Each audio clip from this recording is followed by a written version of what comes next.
कि जैसे अभी हमारे परिवार में या फिर हमारे कहीं रिलेशन में कोई फंक्शन है या कोई त्यौहार है, जैसे दिवाली है, और हमने उस त्यौहार को फुल्ली एंजॉय किया, 6 दिन हमने उसमें लगाए।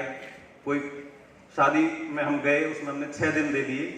तो इससे ये कंक्लूजन निकलता है कि आप उस एग्जाम के लिए सीरियस नहीं है। रेगुलरिटी आपने ब्रेक कर दी। देखो, रेगुलरिटी नहीं टूटनी चाहिए। त्योहार तो आप एक साल नहीं अगर त्योहार मनाएंगे, त्योहार तो आप उसके बाद भी मना सकते हैं, और एक अच्छा एग्जाम आप बीट करेंगे, उसके बाद त्योहार मनाने का एक अलग मजा होता है। तो ये रेगुलरिटी, जितने भी बच्चों के इंटरव्यू आपने पढ़े होंगे, रेगुलरिटी सबके इंटरव्यू में होगी। कोई 4 घंटे रेगुलर बोलता है, कोई 6 घंटे रेगुलर बोलता है, कोई 8 घंटे रेगुलर बोलता है। आपको बस एक एम बनाने के बाद यही सबसे इंपॉर्टेंट बात है कि आपको रेगुलरिटी नहीं ब्रेक करनी है, चाहे कुछ भी हो जाए। कोई त्योहार, कोई फंक्शन है, ये देखो, ये डिसाइड करता है कि आप उस कंपटीशन के लिए बने हैं, उस एग्जाम को बीट करने के लिए बने हैं, या फिर आप भीड़ का हिस्सा है।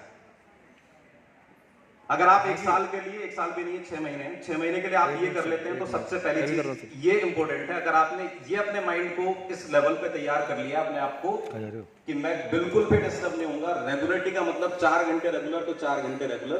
किसी दिन मैं 4 to 8 पढ़ता हूं, 4 to 8 नहीं पढ़ पाया तो मैं 8 to 12 पढ़ूंगा, लेकिन उस रेगुलरिटी को मेंटेन रखूंगा। ये सबसे इंपॉर्टेंट है। जेईई मेंस या किसी भी कंपटीशन की बात कर रहा हूं मैं, सबसे पहले तो ये देखो, अगर आप इस लेवल पे तैयार हैं, उसके बाद पढ़ाई स्टार्ट होती है। आप अगर इसको बहुत कैजुअल है कि ठीक है अभी एक त्योहार है, 2-3 दिन एंजॉय कर लेता हूं, फिर उसके बाद पढ़ाई करूंगा, तो ये आपका टेम्परामेंट शो कर रहा है कि आप इस कंपटीशन के लिए उतने सीरियस नहीं है।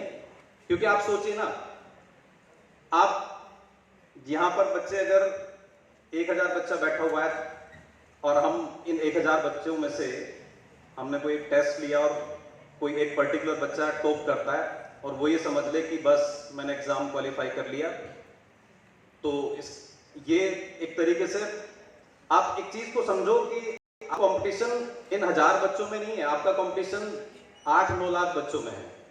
आपको हमेशा जिस दिन आपकी रेगुलरिटी ब्रेक हो, तो आपको ये बेचैनी हो जानी चाहिए, आपको ये लगना चाहिए कि जो बच्चा जिससे मेरा कंपटीशन होने वाला है वो एक भी दिन ब्रेक नहीं करता है, तो आप कंपटीशन निकालेंगे। आपका ये एटीट्यूड आपको कंपटीशन की तरफ लेके जाएगा। तो अगर आप ये रेगुलरिटी मेंटेन कर लेते हैं, उसके बाद की स्ट्रेटेजी क्या होगी, किस तरीके से आपको पढ़ाई करनी होगी, कैसे आपको आपकी टेस्टिंग होगी, वो तो हम अगले स्टेज में आपको बताएंगे। सबसे पहले आप अपने माइंड को इस लेवल पे तैयार कर लीजिए कि रेगुलरिटी ब्रेक नहीं करनी है। देखिए, मैं थोड़ा सा आपको बता देता हूं, समय कम है, अभी दूसरे सर भी आएंगे, मैं थोड़ा सा बता देता हूं आपको। अभी मुझे 15 ईयर्स हो गए हैं जेईई मेंस और जेईई एडवांस का पढ़ाते हुए। लास्ट ईयर मेरे स्टूडेंट की 99.69 परसेंटाइल थी जेईई मेंस में। ऑल ओवर इंडिया लेवल पे उसके मैथ्स में सेकेंड हाईएस्ट मार्क्स थे। ये मैं इसलिए बता रहा हूं आपको कि आपका फेथ हमारे अंदर बहुत ज्यादा होना चाहिए, इसलिए मैं आपको ये बात बता रहा हूं। और इसलिए भी बता रहा हूं कि ये मेरी बातों का वैल्यू आप तब ज्यादा बेहतर समझेंगे जब आपको लगेगा कि जो सामने आप हमें संबोधित कर रहे हैं उन्होंने ये अचीव भी किया है। लास्ट ईयर मुख्यमंत्री अभ्युदय योजना में भी हाईएस्ट परसेंटाइल 99.49 थे, और उस बच्चे के थे जिसके फादर नहीं है, जिसकी फाइनेंशियल कंडीशन बहुत खराब थी, बागपत से वो बिलोंग करता है, वो मेरठ में रूम लेके रेंट पे रहा, फुल सपोर्ट रहा उसको हमारा। और वो भी बच्चा इस तरह का था कि उसने दिवाली, होली, कोई त्योहार वो नहीं गया अपने घर, उसने यहीं पर फुल टाइम दिया। मैं ये एग्जांपल इसलिए दे रहा हूं कि आप रेगुलरिटी वाला जो वर्ड है जो मैंने बोला है, इसको आप सबसे पहले समझ लें, ठीक है। और बिल्कुल भी ओवर कॉन्फिडेंट ना हो, ये ना समझे जैसे हम रेगुलरिटी बना लेते हैं, कुछ समय बाद हमें लगता है कि हम तो ठीक पढ़ रहे हैं, अच्छा पढ़ रहे हैं, 2-3 टेस्ट में हमने अच्छा किया, ओवर कॉन्फिडेंट हो गए, और फिर उसके बाद हमें लगा कि अब तो कंपटीशन बीट कर लेंगे। हमेशा ये सोचना है कि हमारा कंपटीशन उन बच्चों से है जो बहुत पहले से, कुछ बच्चे 9th से भी तैयारी करते हैं, बच्चों बता देता हूँ आपको, हमारा कंपटीशन उनसे है जो 9th में 10th का, 10th में 11th का, 11th में 12th का सिलेबस कर चुके होते हैं और प्रैक्टिस कर रहे होते हैं, जम के बहुत सारे टेस्ट दे रहे होते हैं। तो अगर हम ये चीजें दिमाग में रखेंगे तो हम रेगुलरिटी अपनी बना पाएंगे, और रेगुलर स्टडी अगर हमारी रहेगी, उसमें कोई ब्रेक नहीं होगा, तो हम पहली स्टेज पार कर चुके हैं। इसका मतलब अगर हम ये मेंटेन कर लेते हैं, उसके बाद क्लास में जब हमारा और आपका इंटरेक्शन होगा, हम आपको बताएंगे कैसे पढ़ाई करनी होती है, क्या चीज आपको, कितने क्वेश्चन करने हैं, कैसे करना। एक मैं थोड़ा पढ़ाई से रिलेटेड एक बात और करना चाहूंगा देखिए मेरा सब्जेक्ट मैथ्स है और मैथ्स में ये धारणा बनी हुई है कि ये बोलते हैं कि मैथ्स तो प्रैक्टिस का खेल है, पेन उठाओ कॉपी उठाओ और बस लिखते चले जाओ। ये बिल्कुल गलत है, मैं बता देता हूँ। ये एक पॉइंट है बस उसका। मैथ्स अगर स्ट्रॉन्ग करना है किसी को तो मैथ्स बिल्कुल वैसा ही सब्जेक्ट है जैसा साइंस है, जैसा फिजिक्स है। उसमें भी आपको पहले अंडरस्टैंड करना होगा, चीज़ों को अच्छे से समझना होगा। मैं एक छोटी सी बात आपको बताता हूँ।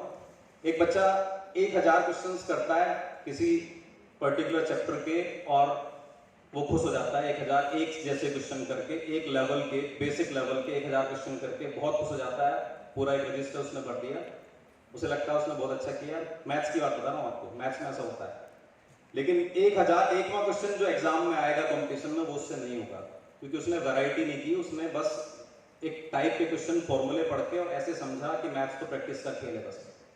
एक दूसरा बच्चा है जिसने मैथ्स को अंडरस्टैंड किया, थ्योरी को समझा, हर कॉन्सेप्ट पे क्यों लगाया, क्वेश्चन मार्क लगाया, क्यों होता है ऐसा, और उसके बाद उसने 100 वैरायटी ऑफ क्वेश्चन किए। बस केवल 100 क्वेश्चन किए और वैरायटी की, जिसमें कम से कम 50 वैरायटी थी, 50 अलग अलग टाइप की क्वेश्चन थे। उसको 101वां क्वेश्चन जो मिलेगा वो पक्का कर देगा। ये बात आप ध्यान रखना। ये सब्जेक्ट वो नहीं है, केवल पेन चलाने वाला सब्जेक्ट नहीं है, इसमें भी अंडरस्टैंड करने वाली बात है। एक बात और मैं जोड़ूंगा, यूपी बोर्ड के बच्चे यहाँ पे बहुत सारे हैं। यूपी बोर्ड का स्टूडेंट था मेरा अभी 4 साल पहले।